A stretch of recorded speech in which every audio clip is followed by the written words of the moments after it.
the Jesus People podcast, where each week we highlight one person from the scriptures and history who are great examples of living life under the rule of King Jesus. This is a great podcast to listen to as a family or on your own to get a bigger imagination for what interactive life in God's kingdom looks like for you. And I'm Molly, and this is my co-host Nathan, and we are glad you're here today. Yeah, and today we're actually going to tell a story for those of you listening about a person in history. This is not a person in the scriptures, but is a person who gave their life to live an interactive life with King Jesus. They chose, what would it look like for me to actually live under the commands that Jesus has for me? So who are we talking about today? Today we're talking about Saint Francis of Assisi. Yes. Such a fancy name. Such a fancy name. So yes, recognized certainly in the Catholic Church and beyond is what they call saints, which are kind of these elevated people that we highlight throughout history. But in our tradition, we tend to not talk a lot about saints because that feels a little too high and holy. But these are certainly people in history who lived lives that really just seem to, as we would say, exemplify or be an example of the kingdom of God. Right. What does it look like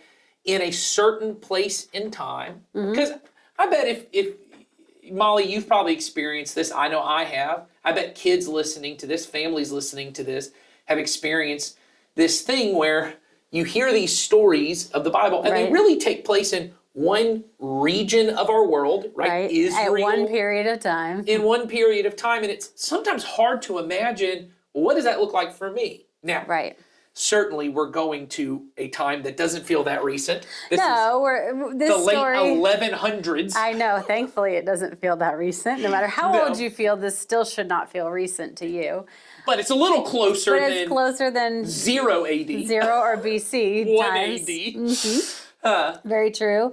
But this is not, like Nathan said, this is not a story out of the Bible. This is a story that took place in Europe and in Italy, which Assisi is a city, I believe, in Italy. Right, which is why his name was Francis of Assisi. Correct. And then the Catholics dubbed him a saint. So correct. Saint Francis of Assisi. And he was the son of a wealthy clothing merchant. Yes, so basically a cloth merchant. Cloth merchant. Yeah. So he was his father was very keen on him becoming heir to his fortune. That's right. And so honestly, though, we don't think of ourselves as being very wealthy people. I don't think of myself as being a wealthy person. No. But we live at a time where certainly compared to what Francis would have grown up with, we are super wealthy. Right. And honestly, probably similar to Francis, there's a lot of expectations that come. And if you're a kid, you may feel some of this. Expectations around school and grades and maybe how you perform in certain activities, because there's this feeling of you need to grow up and be ready to kind of take on your career. Yes, or whatever the next thing for you is, right? To be the best you can be. Right, and Francis certainly felt this because when he's a young man, I think the most historical things I've seen around it is somewhere around the age of 19, he decides to become a soldier, which we often think of that as not being a very wealthy career. But in their day, being a soldier was actually kind of, if you were very good at it, if you went off to war and you won a battle, you often got a piece of the land that you got to be a part of. So this was a case for him to kind of gain some more wealth. And so he goes and joins the army. He thinks God maybe wants him to go fight in this war that they called the Crusades at the time. He actually gets into a lot of trouble in that he gets taken as a prisoner. Oh, yes. It's an exciting story. He gets kidnapped. That's right. And then he gets ransomed back, and then he decides, I think I need to go back into the army. And so he goes back to become a soldier again. And somewhere during that time, I think I've heard somewhere around the age of 23, he, as we talked about in our last Jesus People podcast, he kind of hears from God. Right. He starts to kind of see these visions or, that may sound weird to you, but really it's just this feeling of hearing from God. And God says these words to him, which are, rebuild my church. Right.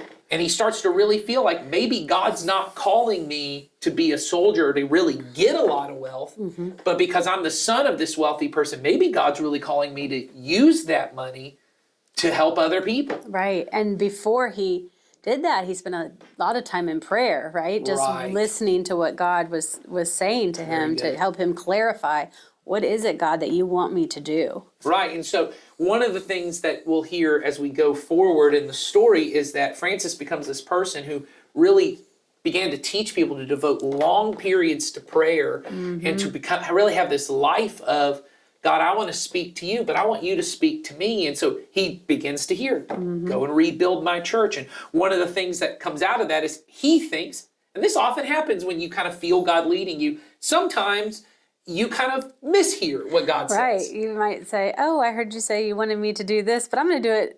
You want me to do it this way. And it might be a little bit more of how I think or how I interpret it. And it might not be clearly as God has said to do it. So Francis thinks that means to actually rebuild a church building. Right. There were lots of because of all the wars that were going on in Europe at that time, there were a lot of church buildings that were in disrepair and kind of falling apart. So he takes the money he had from his father and he gives that to the church so that they can rebuild churches. And then he continues to pray and he continues to hear, rebuild my church.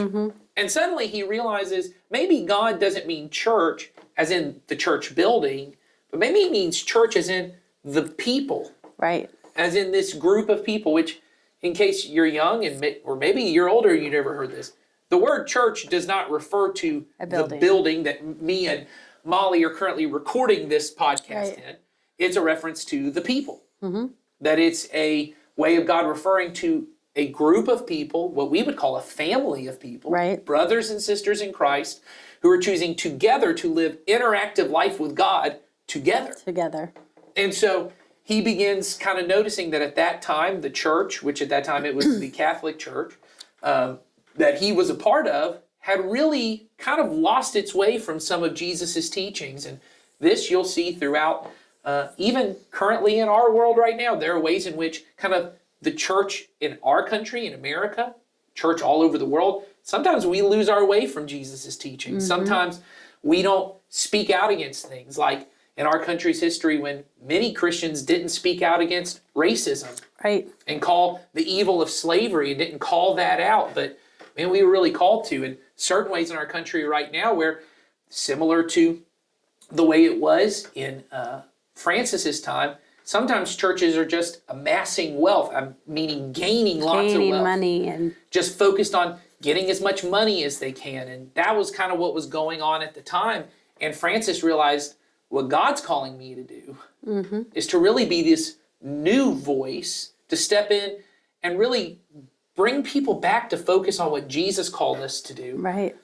And so he starts something different. Right. So he started something different, and he had quite a following of people, right? Because he was speaking. I mean, he was vocal about all of this, and he had these groups of monks, which were groups of people. But he had one rule for them, and it was to follow Jesus Christ and act as Christ did, and that was his rule, right? And that was his rule. And in that, he learned that they needed to be looking out for the poor, and they needed to be looking out for others, and not repairing the buildings, and so that's what they focused on. That's what he focused on. And so Francis kind of hears this message of God to draw people back to what we would really focus on in our church, which is what we would call discipleship to Jesus. Now, if you're someone who's not familiar with that term and you wonder what that means, Molly, what would we call being a disciple of Jesus? How would you explain that to a kid if they were in the room with us? It would mean that you were following Jesus. You were trying to live your life in the way that Christ set as an example. Right. And it's a long-term movement in the same direction. So you're pointing your feet towards him and moving that direction by trying to learn about him, speak to him, and surround yourself with others who are also doing that. And then it also involves just setting your sights on him and trying to work towards that. I think a really good maybe picture to have in your head of what Molly just said is my kids are in a karate class. And maybe some of our listeners, you've done karate or something like that. And one of the ways that they teach you karate is there's not a book that you read, not like when you go to school and you have a textbook or you have to pull something up in your Chromebook, and you have to read and that's how you learn it. The teacher, the sensei, just gets up in front of the class and calls out a move and then does the move, goes into that pose or that form, and everyone else in the kit just models their body after their body. And that's the way you learn karate, is just by modeling the same move. And so in the same way, Jesus is calling us, and this is what Francis started calling the churches, it's not about having bigger buildings. It's not about having more money. Certainly at that time, it's not about the church waging war against other people to get more land.